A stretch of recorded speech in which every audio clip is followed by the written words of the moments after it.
கல்வியை மாநில அரசுகளுக்கான அதிகார பட்டியலில் இடம்பெறச் செய்ய வேண்டும். இந்திரா காந்தி அம்மையார் சில துறைகளை அவர் மாநில அரசு அதிகார பட்டியலில் இருந்து எடுத்து கன்கரண்ட் லிஸ்டிலே இணைத்து விட்டார். மெடிக்கல் கிடையாது, ஜேஇஇ அப்படிங்கறதுல இன்ஜினியரிங் இருக்கு. எனவே இந்திய தேசிய காங்கிரஸ் நீட் தேர்வை ரத்து செய் என்று சொல்லாது. ஆனால் அந்த கூட்டணியில் இருக்கிற விடுதலை சிறுத்தைகள் கட்சி நீட் தேர்வை ரத்து செய் என்று சொல்லுகிறது. தனியார் பள்ளிகள்லாம் +2 எக்ஸாம்லாம் நான் பாஸ் போட்டுக்கிறோம், பிரச்சனை இல்லை, நீ நீட்டுக்கு போனா நீட்டுக்கு போ. தர்மேந்திர பிரதான் பதவி விலகிய பிறகு ஏன் சிறுத்தைகள் ஆர்ப்பாட்டம் நடத்துகிறது என்று சொன்னால், இந்தியாவெங்கும் இருக்கிற ஜனநாயக சக்திகளுக்கு இந்த கோரிக்கையை வலியுறுத்த வேண்டும் என்பதற்காகத்தான். இரண்டாவது கோரிக்கை, தமிழ்நாடு அரசு புதிதாக ஆட்சி பொறுப்பேற்றிருக்கிற தாவேக அரசு கடந்த காலத்தில் நீட் தேர்வு வேண்டாம் என்று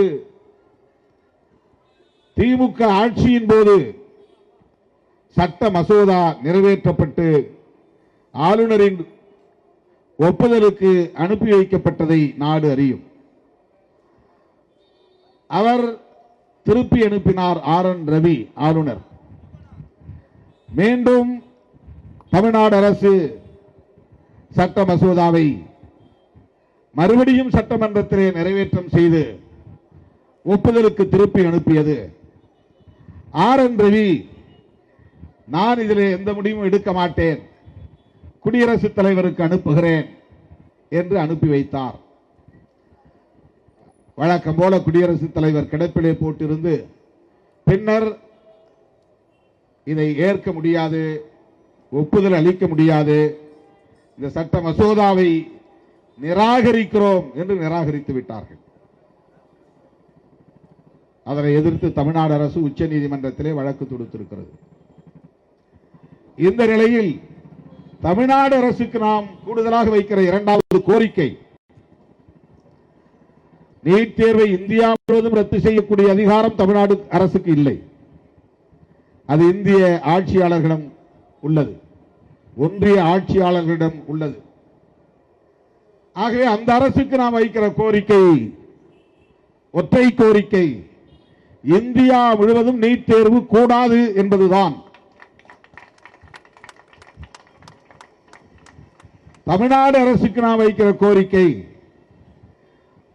இந்திய ஒன்றிய அரசு எப்போது இந்த கோரிக்கையை ஏற்கப் போகிறது என்று நமக்கு தெரியாது, ஏற்கவும் வாய்ப்பில்லை என்கிற நிலையில் தமிழ்நாட்டுக்கு நீட் விலக்கு இன்றியமையாத ஒன்று என்பதை உறுதிப்படுத்தக்கூடிய வகையில் தொடரில் மசோதாவை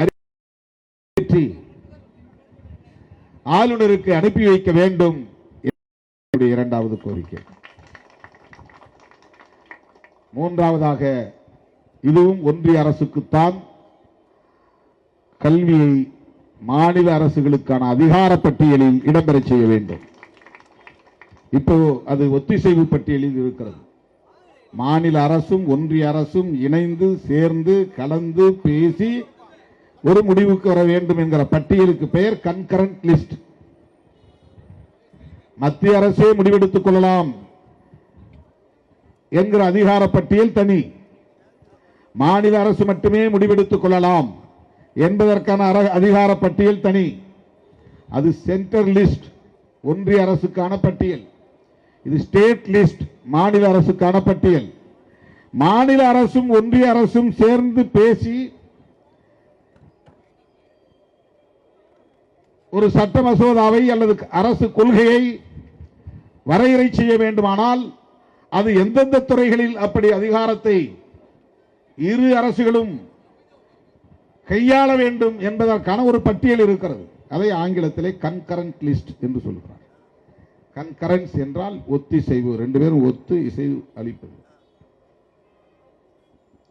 ஆகவே மிசா காலத்தில் இந்திரா காந்தி அம்மையார் நெருக்கடிகளை பிரகடனம் செய்த காலத்தில் சில துறைகளை அவர் மாநில அரசு அதிகார பட்டியலில் இருந்து எடுத்து, கல்வி ஏற்கனவே ஸ்டேட் லிஸ்டில் இருந்தது, அதை எடுத்து கன்கரண்ட் லிஸ்டிலே இணைத்து விட்டார். பிறகு சில துறைகளை மீண்டும் மாநில பட்டியலுக்கு கொண்டு வந்து விட்டார்கள். ஆனால் கல்வி மட்டும் இன்னும் கன்கரண்ட் லிஸ்டிலேயே இருக்கிறது. அதனால்தான் மாநில அரசுகளின் ஆலோசனையை கேட்காமல், இசைவை பெறாமல் இந்திய ஒன்றிய அரசே நீட் தேர்வை அறிமுகப்படுத்தி இருக்கிறது.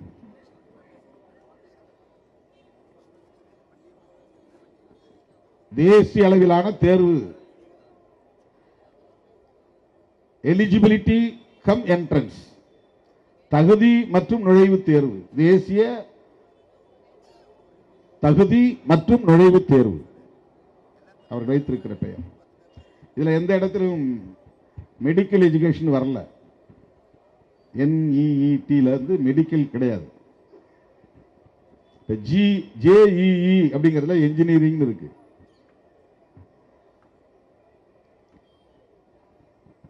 ஆனால் மருத்துவ கல்விக்கான தேர்வு என்று அறிவித்து இந்த தேர்வை நடத்துவதற்கென்று ஒரு ஏஜென்சியை உருவாக்கி இருக்கிறார்கள். நேஷனல் டெஸ்டிங் ஏஜென்சி, தேசிய தேர்வு முகாமை.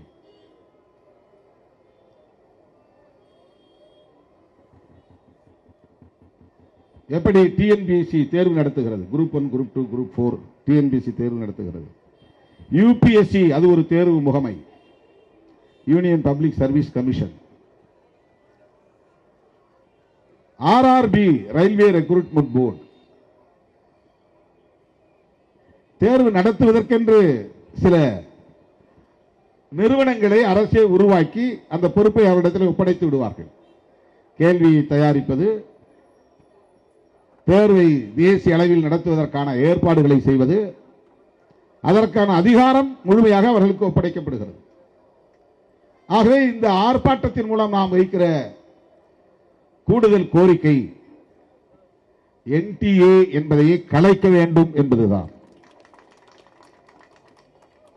மாநில பட்டியலில் கல்வியை இணைக்க வேண்டும், தேசிய தேர்வு முகமையை கலைக்க வேண்டும் என்பதாகும். தோழர்களே, நாம் ஏன் நீட் தேர்வை அறிவித்த நாளிலிருந்து எதிர்க்கிறோம்? இதில் என்ன ஒரு கசப்பான உண்மை என்றால், நாம் இந்தியா கூட்டணியில் இடம்பெற்றிருக்கிறோம். அந்த கூட்டணியில் தலைமை வகிக்கும் இடத்தில் இருப்பது இந்திய தேசிய காங்கிரஸ். அந்த இந்திய தேசிய காங்கிரஸ் ஆட்சியில் இருந்த போது அறிமுகப்படுத்தப்பட்ட தேர்வுதான் நீட். எனவே இந்திய தேசிய காங்கிரஸ் நீட் தேர்வை ரத்து செய் என்று சொல்லாது. ஆனால் அந்த கூட்டணியில் இருக்கிற விடுதலை சிறுத்தைகள் கட்சி நீட் தேர்வை ரத்து செய் என்று சொல்லுகிறது. விடுதலை சிறுத்தைகள் கட்சி சுதந்திரமாக சிந்திக்கிற கட்சி, சுதந்திரமாக முடிவெடுக்கிற கட்சி என்பதற்கு இதுவும் ஒரு சான்று. ஒரு கூட்டணியில் இருப்பதனாலேயே வாரி அள்ளி பூசிக்கொள்ள வேண்டும் என்று இல்லை. அந்த கூட்டணியில் தலைமை வகிக்கிற கட்சி எடுக்கிற முடிவுக்கு அப்படியே இணங்கி போக வேண்டும் என்று இல்லை. எது சரியோ நம்முடைய பார்வையில் அதை பேசுகிற துணிச்சலும் சுதந்திரமும் ஒரு கட்சிக்கு தேவை, விடுதலை சிறுத்தைகளுக்கு உண்டு. இந்திய தேசிய காங்கிரஸ் நீட் தேர்வை ரத்து செய் என்று சொல்லுமா? சொல்லாது. இந்தியா கூட்டணியில் இடம்பெற்றிருக்கிற விடுதலை சிறுத்தைகள் கட்சி நீட் தேர்வை ரத்து செய் என்று சொல்லுகிறோம். தேசிய அளவில் ரத்து செய். தமிழ்நாட்டில் சில கட்சிகள் தமிழ்நாட்டில் ரத்து செய் என்ற கோரிக்கையை வைக்கிறார்கள். தமிழ்நாட்டில் நீட் விலக்கு வேண்டும் என்ற கோரிக்கையோடு அவர்களின் குரல் நின்று விடுகிறது. தேசிய அளவில் அவர்கள் பேசுகிறார்களா என்று நமக்கு தெரியவில்லை. ஆனால் நாம் இன்றைக்கு பேசவில்லை. நீட் தேர்வு அறிமுகமான நாளில் இருந்து, இதை எதிர்க்க தொடங்கிய நாளில் இருந்து, தங்கை அனிதா இறந்த நாளில் இருந்து நாம் வைக்கக்கூடிய கோரிக்கை தேசிய அளவில் நீட் தேர்வை ரத்து செய்ய வேண்டும். தனியார் மருத்துவக் கல்லூரிகள் கோடி கோடியாய் கொள்ளையடிக்கிறார்கள், அதை தடுப்பதற்காகத்தான் இந்த முறையை நாங்கள் அறிமுகப்படுத்தினோம் என்றார்கள். ஆனால் என்ன நிலைமை? தனியார் மருத்துவக் கல்லூரிகள் இதனால் பாதிக்கப்பட்டு மூடும் நிலையா ஏற்பட்டிருக்கிறது. அவர்களுக்கு என்ன கட்டணமோ அந்த கட்டணத்தை சட்டப்பூர்வமாக பெற்றுக் கொள்கிறார்கள். 21 லட்சம் ஒரு ஆண்டுக்கு கட்டணம் என்று ஏற்கனவே நீட் இல்லாத போது வசூலித்தார்கள். அதே 21 லட்சத்தை இப்போதும் வசூலிக்கிறார்கள். 16 லட்சம் 17 லட்சம் என்று வசூலித்த கல்லூரிகள் அதே கட்டணத்தை இப்போதும் வசூலிக்கிறார்கள். தனியார் கல்லூரிகளின் மீது குற்றம் சுமத்த வேண்டியது நம்முடைய நோக்கம் இல்லை. நீங்கள் என்ன நோக்கத்திற்காக இந்த தேர்வை கொண்டு வந்தீர்களோ அந்த நோக்கம் நிறைவேறியதா என்பதுதான் கேள்வி. ஏழை எளிய குடும்பங்களைச் சார்ந்த பிள்ளைகள் எல்லாம் இதில் பயன்பெறுகிறார்கள். ஏழை எளிய குடும்பங்களைச் சார்ந்த பிள்ளைகள் ஸ்டேட் போர்டு எக்ஸாம், மாநில கல்வி வாரியம் நடத்துகிற தேர்வில் தேர்ச்சி பெற்று கூடுதல் மதிப்பெண்களை பெற்று இந்த வாய்ப்பை பெற்றதில்லையா? அனிதா அதற்கான சான்று. தமிழ்நாடு மாநில அரசு நடத்திய பொது தேர்வில் 1200க்கு 1100க்கு மேலாக பெற்றவர் அனிதா. பழைய முறைப்படி மதிப்பெண் அடிப்படையில் மருத்துவ கல்வி கிடைக்கும் என்கிற வாய்ப்பு இருந்திருந்தால் அனிதா இன்றைக்கு ஒரு டாக்டர். உயிர் போயிருக்காது. ஆனால் அவர் இந்திய அரசு நடத்துகிற NTA நடத்துகிற நீட் தேர்வில் தேர்ச்சி பெறாததால் அந்த வாய்ப்பை அவர் இழந்து மன உளைச்சலுக்கு ஆளாகி உயிரிழக்கும் நிலை ஏற்பட்டு விட்டது.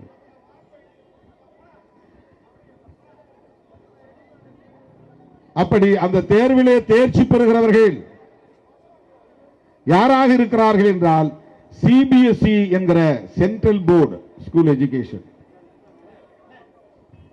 அந்த பாடத்திட்டத்தின்படி கேள்விகள் எழுப்பப்படுகின்றன, தயாரிக்கப்படுகின்றன. NCERT பாடத்திட்டத்தின்படி கேள்விகள் தயாரிக்கப்படுகின்றன. ஸ்டேட் போர்டு ஒவ்வொரு மாநிலத்திலும் வெவ்வேறு மாதிரி பாடத்திட்டங்கள், கேள்விகள். தமிழ்நாடு மாநில அரசு CBSE பாடத்திட்டத்தை வைத்திருக்கவில்லை, சமச்சீர் கல்வி. தமிழ்நாட்டில் உள்ள எல்லா மாநில அரசு கட்டுப்பாட்டில் உள்ள எல்லா பள்ளிகளிலும் ஒரே மாதிரியான கல்வி திட்டம், பாடத்திட்டம். அதற்கு ஏற்ப அந்த கேள்விகள் அமைய பெற்றிருக்கின்றனவா என்றால் இல்லை. ஆகவேதான் மாநில கல்வி திட்டத்தின் கீழ் படிக்கிற மாணவர்கள் அந்த தேர்வில் திணறுகிறார்கள், மூச்சு முட்டுகிறார்கள், போராடுகிறார்கள், மன அழுத்தத்திற்கு ஆளாகிறார்கள், உளவியல் பாதிப்புக்கு ஆளாகிறார்கள், தற்கொலை செய்து கொள்ளும் நிலைக்கு ஆளாகிறார்கள்.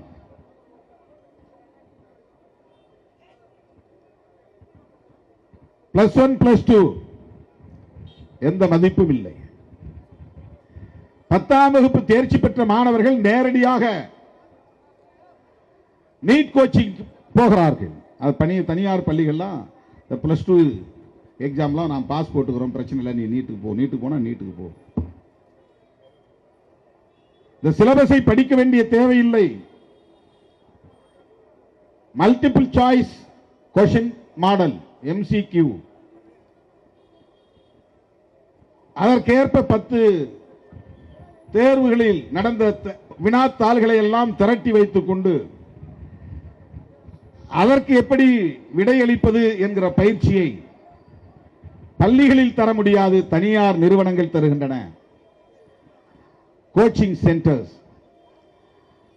2 லட்சத்திலிருந்து 5 லட்சம் வரையில் வசூலிப்பதாக சொல்லுகிறார்கள். ஏழை எளிய குடும்பங்களை சார்ந்த பிள்ளைகள் எப்படி லட்சக்கணக்கிலே பணம் செலுத்தி கட்டணம் செலுத்தி தனியார் பயிற்சி நிறுவனங்களில் சேர முடியும்? ஸ்டேட் போர்ட் படிக்கிற மாணவர்கள் எப்படி சிபிஎஸ்இ பாடத்திட்டத்திற்கு ஏற்ப தங்களை தகவமைத்துக் கொள்ள முடியும்? அந்த தேர்வு வருகிற வரையில் ஒரு நாளைக்கு 18 மணி நேரம் அல்லது 20 மணி நேரம் இந்த தயாரிப்பிலேயே இருக்க வேண்டும் என்பது எப்படி சாத்தியமாகும்? இது எவ்வளவு பெரிய நெருக்கடி! இதையெல்லாம் ஆட்சியாளர்கள் உணர முடியாதா?